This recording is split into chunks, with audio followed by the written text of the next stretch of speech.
Olá, seja bem-vindo ao programa Frente a Frente aqui da sua TV Mogi News, no canal 15 ou no www.tvmoginews.com.br.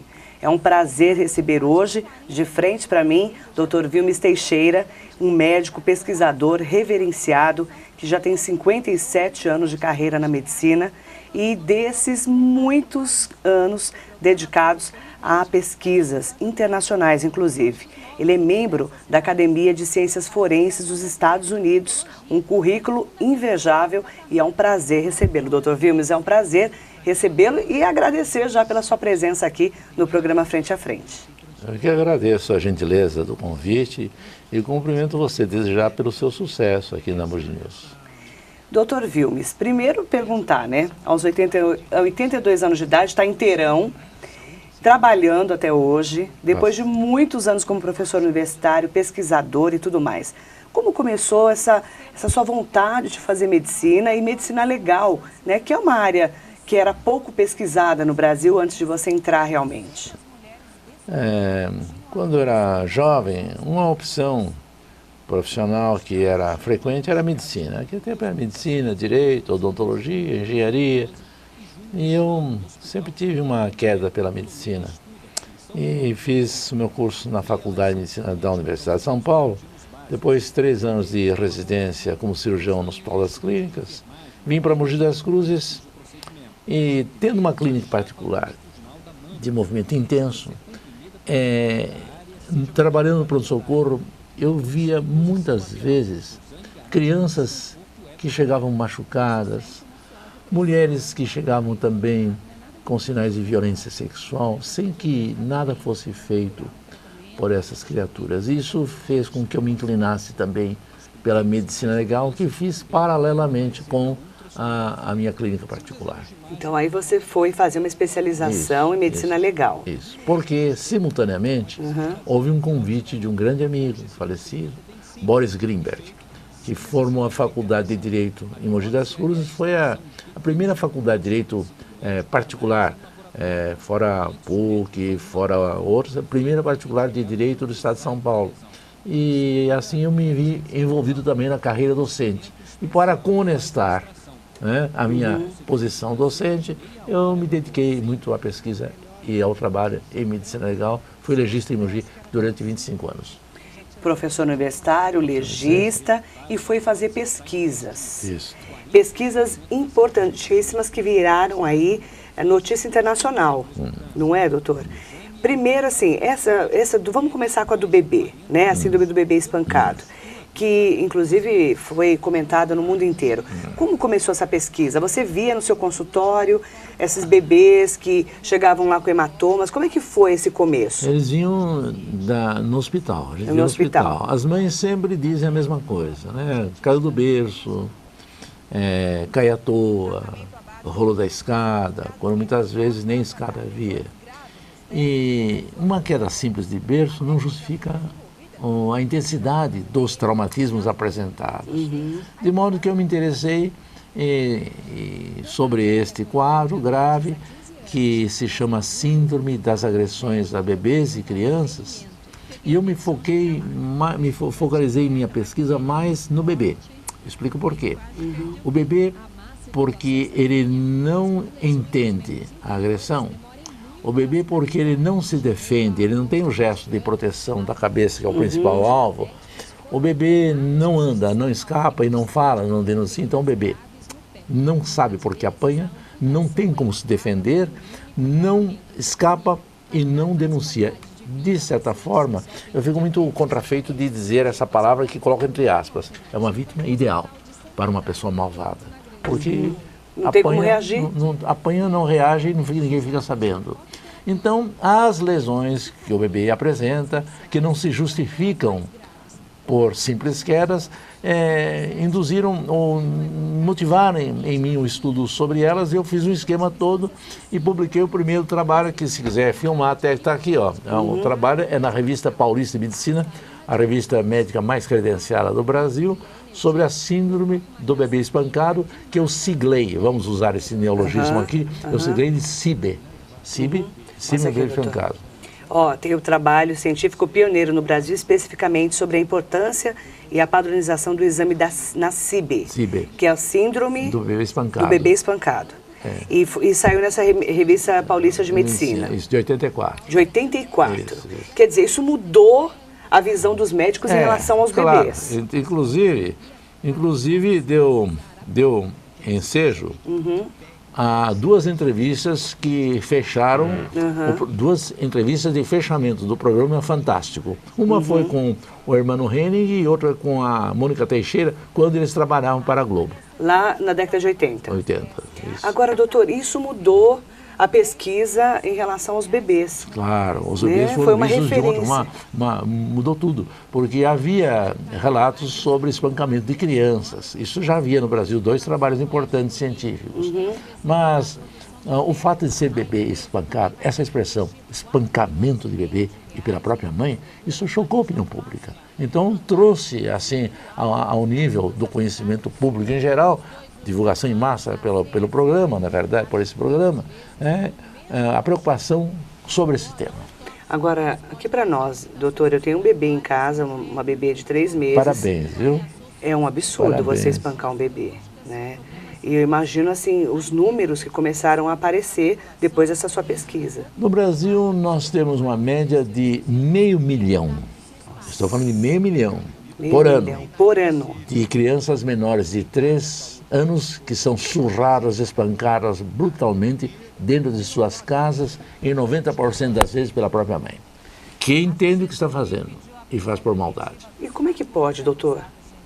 Mente humana, você sabe que o ser humano, ele não está dizimando animais à toa, aí, não está agredindo a natureza. O ser humano é perigoso. E a mãe, né? Que é o pior ainda, né? É perigoso.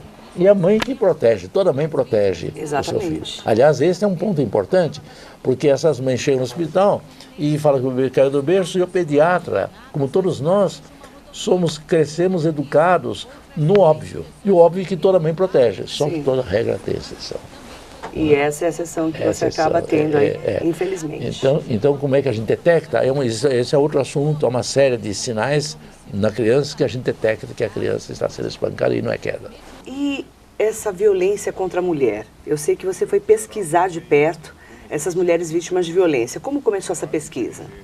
Bem, a pesquisa relativa à violência sexual das mulheres foi um convite muito honroso que o Padre Melo fez para mim na Universidade de Mogi das Cruzes, onde eu lecionava Medicina Legal nas faculdades de Medicina e Direito. Ele falou, viu, mas precisamos fazer um projeto aí de pesquisa, você gosta disso e tal. Então, eu dei ideia para ele de um projeto que batizei com o nome de Rape do inglês estupro. Ele gostou da ideia e eu, com o meu relacionamento na Academia de Ciências dos Estados Unidos, levei um amigo e expert em laboratório, uma pessoa muito especial, o professor Gustavo Paca. Ele tinha um treinamento muito refinado em laboratório forense.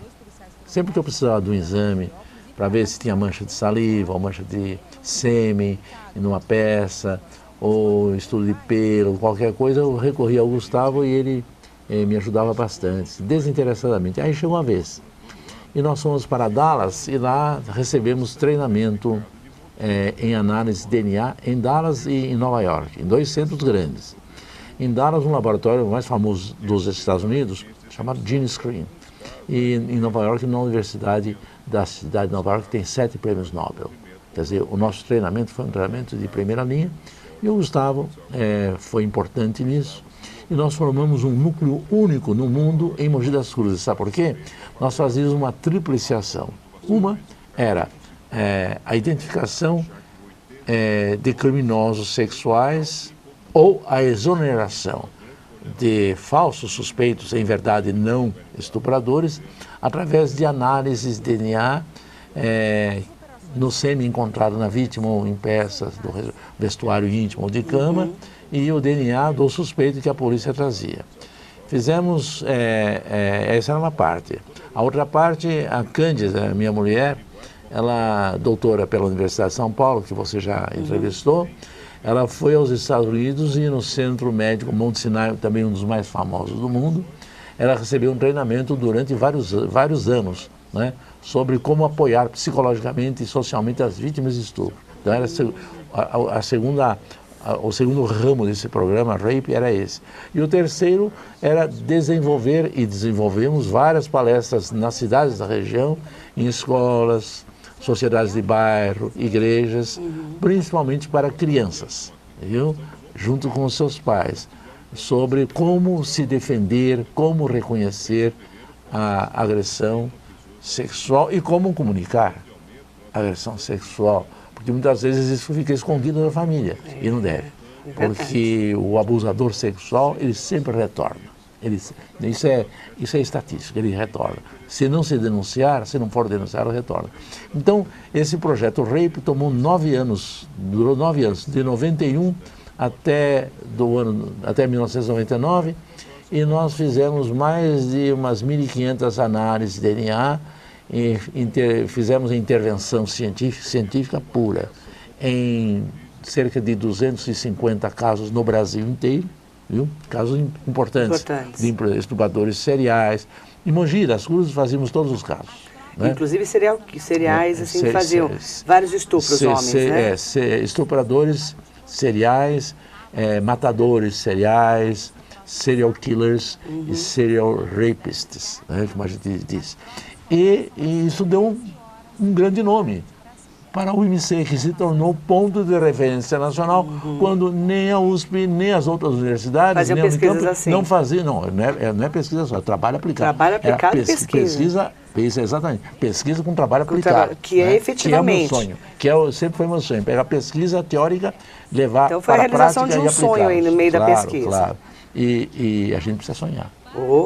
E como? Como transformar Mogi das Cruzes num centro muito à frente, 10 anos à frente de outras universidades que têm muito mais recursos, não é? Muito mais... Mas renome, às vezes. Renome. Acaba virando Mogi um renome, né? É claro, e não fazem ainda. Né? Nós fizemos isso na década de 90, viu? E isso mudou até a maneira de enxergar a mulher vítima de violência. Muito, né? Aqui na região, principalmente, muito. Aí nós fizemos casos resolvemos casos em Rondônia, em Rio Grande do Sul, casos espetaculares. Falar sobre isso é longo demais. Nós prestamos um enorme serviço. Essa foi a minha linha, porque todo pesquisador tem sua linha de pesquisa preferencial. Eu atuei em medicina legal em todos os campos, mas as minhas linhas de pesquisa preferenciais foram 3. Proteção a bebês espancados, proteção a mulheres violentadas sexualmente e identificação de corpos de difícil reconhecimento. É aí que eu quero parar. Então, Vou parar no Mengele, nos corpos. Isso, você me permite só fazer uma pequena observação? Claro. Eu queria aqui render um tributo de reconhecimento a 2 pessoas. Em verdade, a 3. A minha mulher me ajudou muito no SICS, principalmente no apoio às vítimas. A professora Cândida. Ao professor Gustavo, sem cuja participação isso não teria o sucesso que teve, né? É claro que o sucesso não depende só de um, é todo o conjunto, porque eu que montei todo o esquema e os exames eram todos interpretados por mim. E ao Padre Melo, que teve a coragem de apostar nesse pequeno grupo de 3 profissionais de Mogi das Cruzes e tornar a sua universidade ponto de referência nacional na ocasião nesse assunto. Bacana. Homenagem prestada. Dr. Vilmes Teixeira, meu entrevistado especial de hoje, vocês ouviram, né? Já viram aí um pedacinho do currículo desse pesquisador estudioso, aplicado inclusive, e ele fez uma atuação especial, participação inclusive importantíssima, imprescindível no caso do Mengele, que foi a ossada encontrada daquele matador, na verdade, né? Um homem lá do esquema nazista e que acabou vindo parar aqui na América Latina. Daqui a pouco eu trago os detalhes para você do Dr. Vilmes, no caso Mengele, e como foi a atuação dele aqui no programa Frente a Frente. Não saia daí. Estamos apresentando Frente a Frente. Voltamos a apresentar Frente a Frente. Voltamos com o programa Frente a Frente, já para falarmos do caso Mengele, com o Dr. Vilmes Teixeira. Aliás, Dr. Wilmes, que descobriu a ossada dele, e é um assunto interessantíssimo que virou, na verdade, notícia no mundo inteiro, né, Dr. Wilmes? Conta para mim como começou essa sua investigação. Bem, na realidade, esse Josef Mengele, ele era um médico de uma família muito rica na Bavária, uma região linda, perto de Munique, na Alemanha.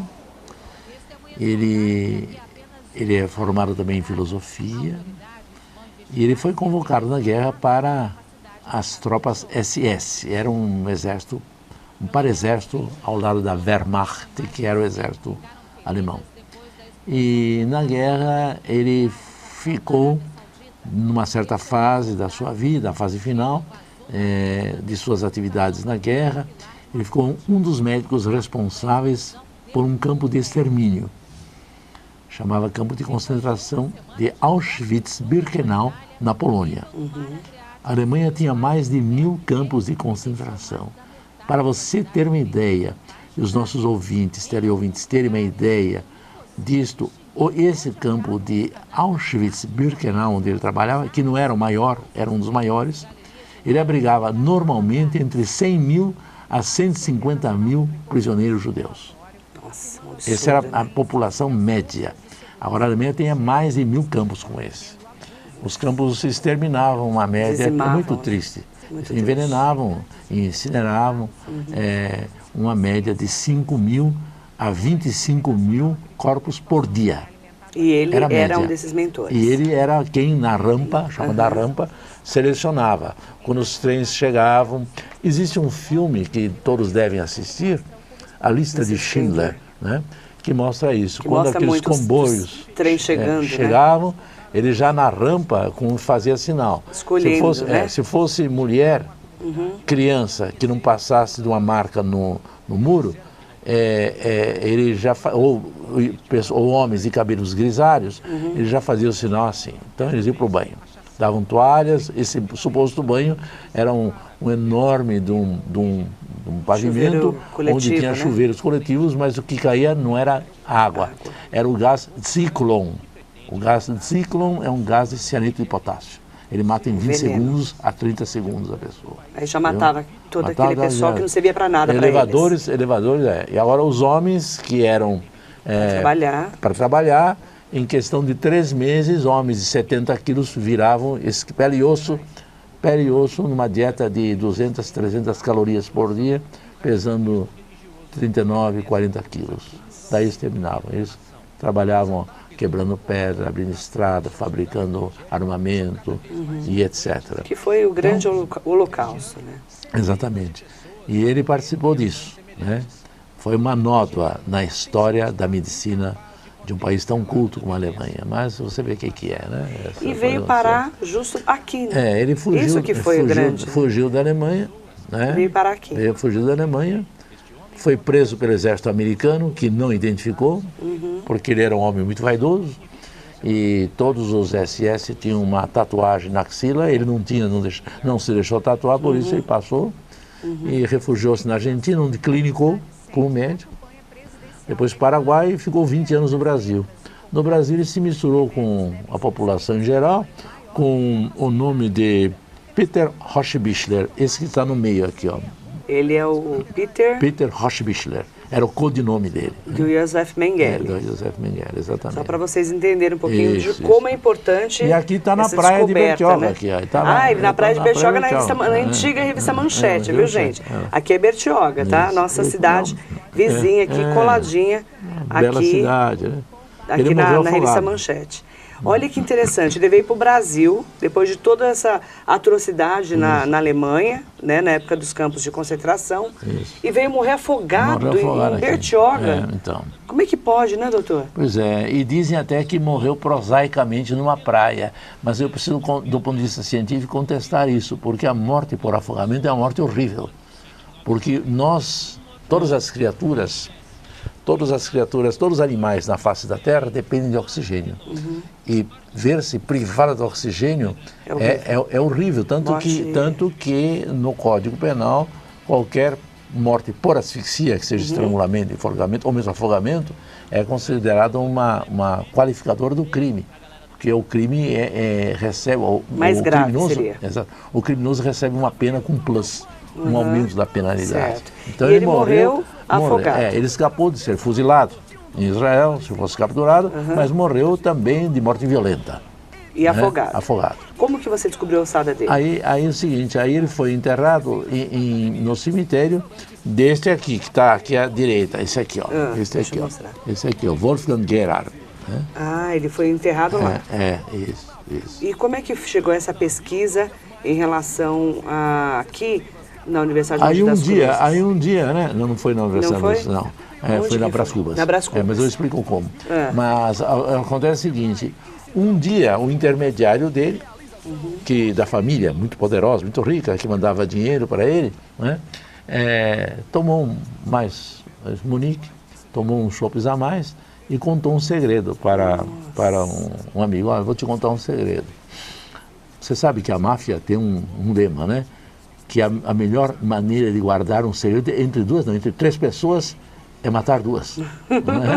Segredo não existe, né? Não existe. Segredo não existe. Ele contou, o sujeito falou para ele, você não podia contar isso para mim, esse é um segredo que eu não posso contar. Então, essa pessoa contou para o promotor público de Düsseldorf, ele telefonou para aqui em São Paulo, falou com o delegado-geral, certo? O secretário da Segurança Pública, o secretário da Segurança Pública chamou a Polícia Federal, o Dr. Romeu Tuma, e começou, de onde está? O corpo estava então no jazigo no Embu.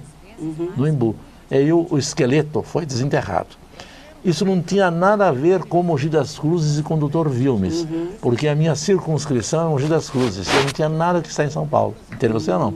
É como se um delegado de Mogi das Cruzes, né, por mais merecimento que tenha, capacidade, fosse investigar o caso lá da mulher que picou o marido, digamos. Não tem nada a ver, lá é outro assunto. Entendi. Mas veio, como eu pertenço à Academia de Ciências dos Estados Unidos, veio uma determinação dos Estados Unidos para que algum representante da academia que tinha aqui, que era eu, tá certo? Participasse. E daí eu participei. E aqui eu estou, aqui é a minha delegação ofício, e aqui eu estou chefiando os cientistas, eminentes cientistas estrangeiros. Isso foi quando, doutor? Junho de 1985. Isso foi em junho de 1985. 85. Que foi realmente a descoberta da ossada. Não, daí que foi desenterrado. Foi exumado lá, exumado, veio para São Paulo. Fazer a pesquisa. E aí então vieram, São Paulo formou um time, uma equipe muito boa de legistas, chefiados pelo Dr. Daniel Munhoz, atual professor da USP, e me convidaram para participar, porque vim com essa determinação dos Estados Unidos. E eu participei e me foi delegada a missão de coordenar os cientistas estrangeiros. Então eram 3 americanos pelo Centro de Caçadores de Nazistas Simon Wiesenthal, eram 3 pelo Senado americano que determinou o serviço secreto chamado United States Marshal.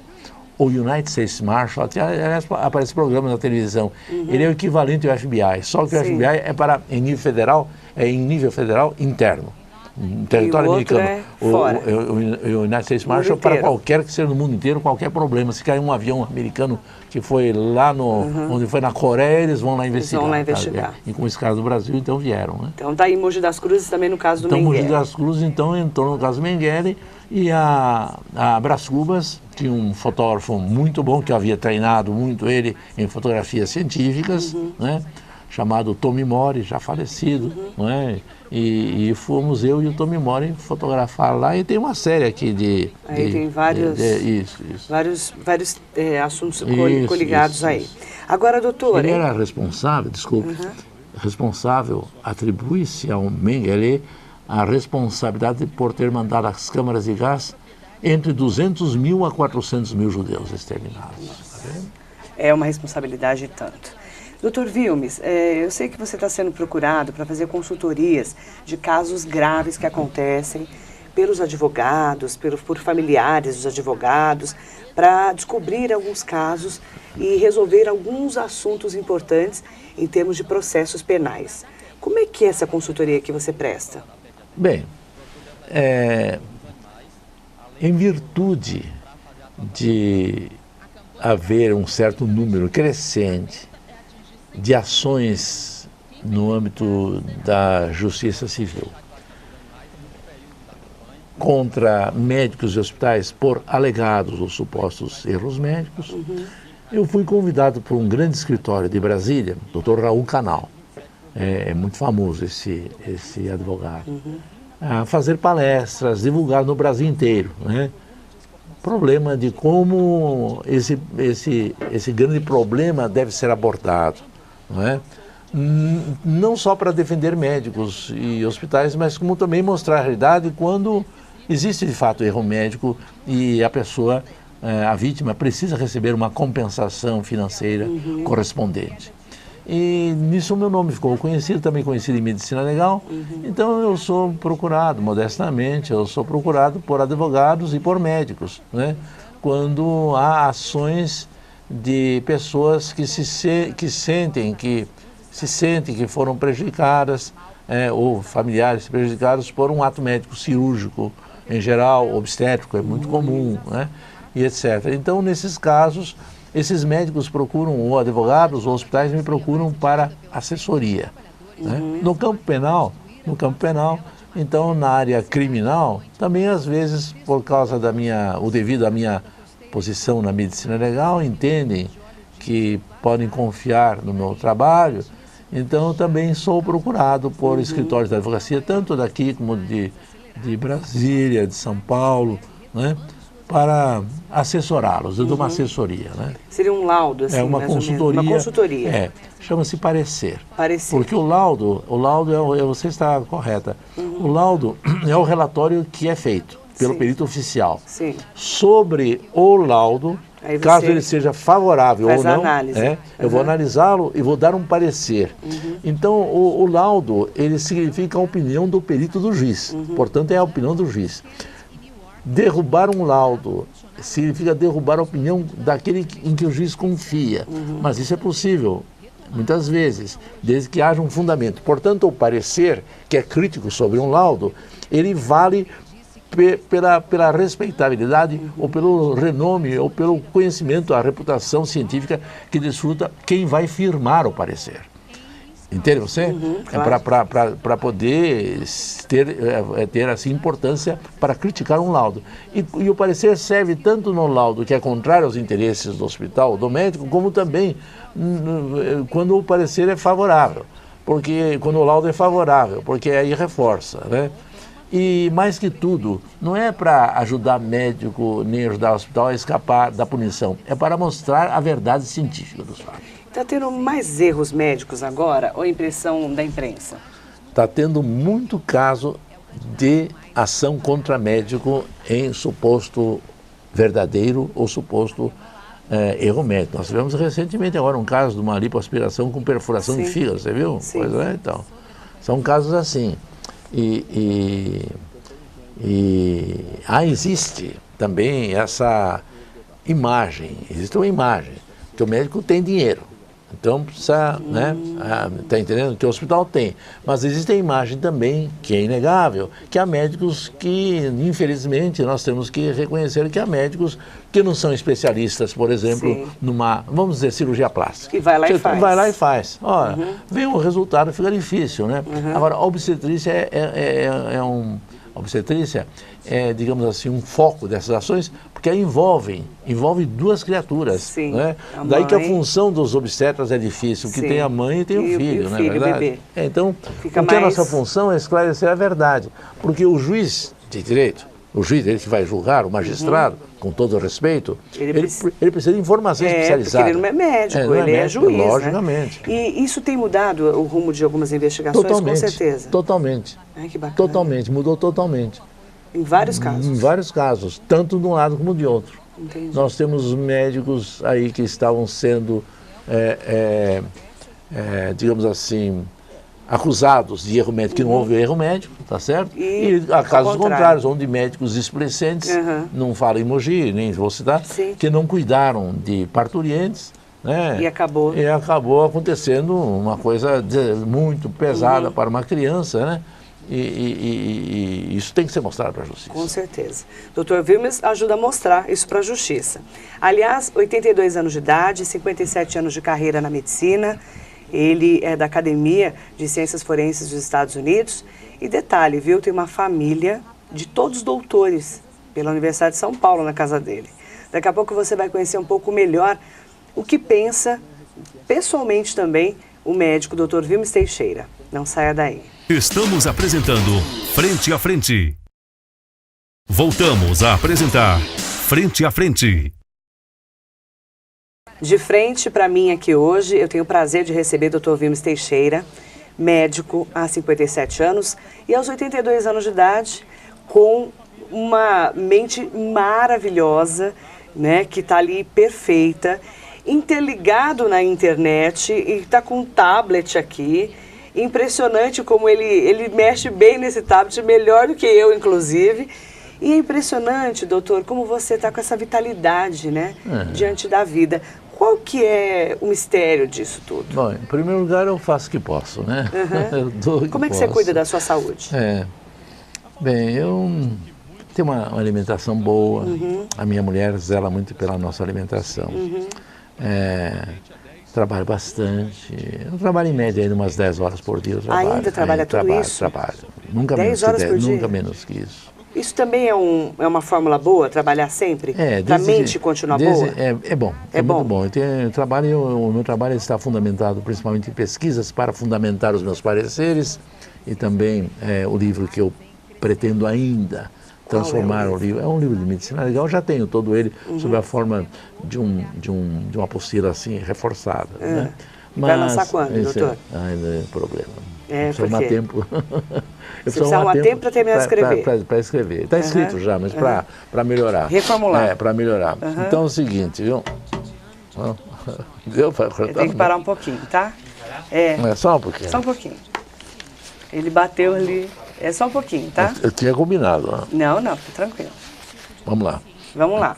Então eu vou voltar, tá? Vai começar de novo? Não, pode continuar. Tá. Pode continuar. Então veja bem, o segredo, uma alimentação boa, por fora parece que estou bem, não sei, por dentro eu me assim, faço check-ups com frequência, eu faço 2 caminhadas por dia, né? 2 caminhadas, eu ando por dia, não ando muito não, mas pelo menos 1 quilômetro eu ando todo dia, né? Dá uma caminhada. Eu dou uma caminhada, tranquilo, lá no Real Park, lá é um paraíso. A gente tem todo esse... Tranquilidade para caminhar. Total para caminhar à noite. Às vezes sai à meia-noite, começa a andar com o meu cachorro, meu labrador. E eu acho que um segredo, quer dizer, eu vivo muito bem, eu sou um sortudo. Gente, sortudo por quê? Porque tem a mulher que eu tenho. Casado há 50 anos com a professora Cândida. Olha, eu que tirei, é doutora em psicologia. Eu tirei loteria várias vezes, se é que a gente podia comparar assim. Viu? Mas, doutor, olha, Mas foi um prêmio para mim, porque ela melhorou muito a minha maneira de ser. Não é? Ela me deu 3 filhos, e que eu tenho muito orgulho, você mencionou. Eu tenho todos doutores pela Universidade de São Paulo, quer dizer, também não me deram despesa, nem era também. E o mais velho em física nuclear, o Ricardo, que foi seu professor. Foi meu professor no NEC. Precisa trazer aqui, né? Nossa, ele é físico nuclear, gente, ele é fantástico. O Ricardo, os caras mais inteligentes que eu conheço. E depois tem a Renata, que é advogada e psicóloga, já veio aqui. E tem o Roberto, que é o mais novo. Que é professor da USP. Ele é professor, doutor de pediatria da USP. Ele é pediatra, chefiou durante 5 anos o pronto-socorro de pediatria da Santa Casa de São Paulo e também faz oncologia e hematologia infantil. Então, o que mais? Eu tenho 2 noras muito boas também. Uma é doutora, faz mastologia, a Débora. A outra está fazendo agora pela PUC doutorado sobre aspectos psicológicos da geriatria. É uma família de estudiosos, não é, doutor? Nós somos uma pequena universidade em casa, viu? Nossa, uma enciclopédia ambulante na casa, né? E o meu cachorro, um labrador, ele sabe 35 coisas, viu? O que é 35 coisas? Como assim? Ele sabe 35 coisas que a gente tem para ele. Fala casinha, aguinha, comida, tudo ele sabe. Você treinou até o coitado do labrador? E ele é mais esperto que muita gente, viu? Jura? É seu parceiro lá em casa? É meu parceiro. Agora, doutor... Então, com isso eu vivo bem, sabe? Por isso que você juntou tudo isso. Eu juntei tudo isso. Então, se chegar à noite, eu falo assim para a Cândida, que tal a gente comer agora um queijo derretido com um vinho bom? Ela faz aquela cara de esposa, sabe? Que não é hora de fazer, né? Mas nós vamos pro queijo, entendeu? 50 anos de casados. 50 anos que ela me tolera, viu? Não é fácil. Essa mulher não é fácil. Mulher, e é uma mulher inteligentíssima, né, doutor? A Cândida, eu não gosto, eu sou suspeito, mas eu não conheço uma mulher mais culta que ela em Mogi das Cruzes. Mais culta que ela não tem. Eu convivi com muitas, e muitas mulheres cultas, só que a Cândida é modesta. Ela não mostra o que é. Por exemplo, aqui nessa entrevista, né, eu também, mas eu me soltei, não é? Porque não tem como. Mas a Cândida não, ela guarda muita coisa, viu? 82 anos de idade, o que falta? O que você quer ainda de sonho, que eu falo assim, na carreira, pegar assim, além do livro, o que você pensa ainda da sua carreira para realizar? Eu tenho que fazer meu livro. O livro é a grande meta agora? Eu tenho que fazer um livro e tenho que fazer um livro de protocolos também. Para cada coisa tem que estar protocolado, certo? Por exemplo, digamos em outro campo, se entra um indivíduo com um infarto de miocárdio no hospital suspeita, né? Então o médico sabe o que tem que fazer, mas se tiver um protocolo, ele ticar os protocolos ali, ele sabe que não pode esquecer de fazer tudo. Entendi. Entendeu? Entendi. Então eu tenho já escrito isso, está tudo escrito, eu só preciso desenvolver, né, para fazer também um livro de protocolos e condutas. Certo. Né? Esse é um deles. E o outro de medicina legal? Não, os dois de medicina legal. Os dois de medicina legal, mas são dois livros separados. Dois livros separados. Um é um livro geral. E outro é para os legistas, no exame de uma vítima, viva ou morta, saber o que deve fazer, protocolado. Quando o médico, essa é uma pergunta pessoal e profissional, quando o médico olha aquele corpo deitado... O médico legista. Médico legista. Você, como ficou 25 anos no Instituto Médico Legal e estudou a vida inteira isso, o que você olha naquele corpo e fala a diferença entre a morte e a vida? Eu falo assim, ou eu penso assim comigo mesmo.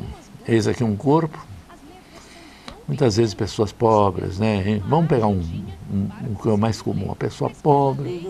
Esse é um corpo de uma pessoa que sofreu, possivelmente passou frio, passou fome, possivelmente sofreu desamor, não é?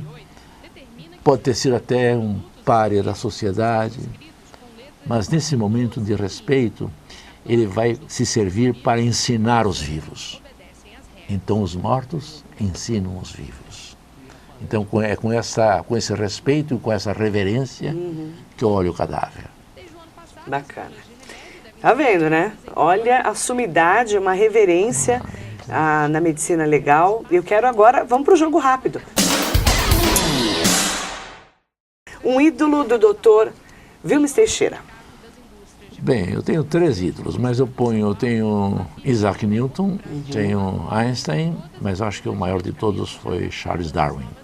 Ele foi o cara da evolução. Ele explica tudo, né? Ele explica como a vida apareceu e como a vida desenvolveu e evoluiu na Terra. Não tem como negar. Não tem como negar. Quem quiser negar está fora do conhecimento científico. Pode negar, por outras razões. Né? O livro de cabeceira do Dr. Vilmes. Eu gosto muito e recomendo. Leia você este Breve História de Quase Tudo. Viu? Richard Dawkins. Richard Dawkins. É um livro muito bom. Leia esse livro. Boa ideia. Recomendo para os seus teleouvintes. Breve História de Quase Tudo. Fechado. Um filme? Bem, eu gosto de faroeste, viu? Faroeste? Faroeste. É para distrair. Mas faroeste com motivação. Shane, que é um Alan Ladd, Os Brutos Também Amam, é um faroeste clássico, tradicional. Mas é importante porque ele mostra a luta entre o opressor, né, e o humilde.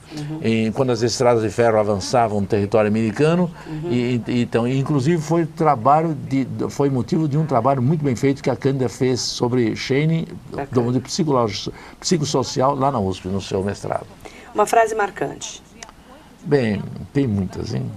Mas Perguntaram para Benjamin Franklin como ele era um homem. Ele era um sábio, ele inventou óculos bifocal, para-raio, né? Ajudou a compor a Constituição dos Estados Unidos. Perguntaram para ele, o que faz um homem como o senhor feliz? Eu disse, 3 coisas fazem um homem feliz. Uma velha esposa, um bom cão e dinheiro na mão. 3 things make a man happy.